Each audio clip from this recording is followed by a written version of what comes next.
you hated me, hindi pwedeng sabihin mo sa akin na you love me. Is that a person that you said that you love me? I love you, and because of that, isasampal ko ito sa'yo.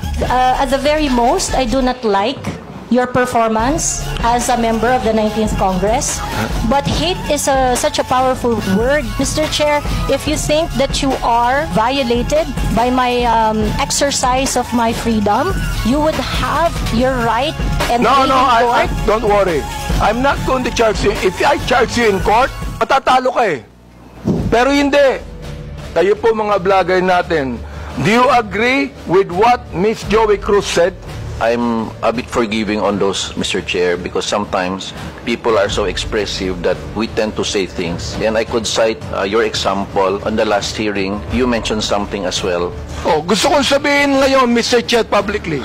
Ikaw ang binalik ko lang sa kanya eh. Siya ang una nagsabi.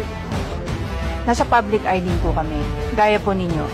So, whatever content or opinions that we also post online, nakaka-receive din po kami ng mga gaya ninyo na masasakit na salita. Kaya naiintindihan po namin kung saan din kayo nanggagaling. However, ang difference lang po natin, ang atake sa amin personal, ang atake po sa inyo, on your official function.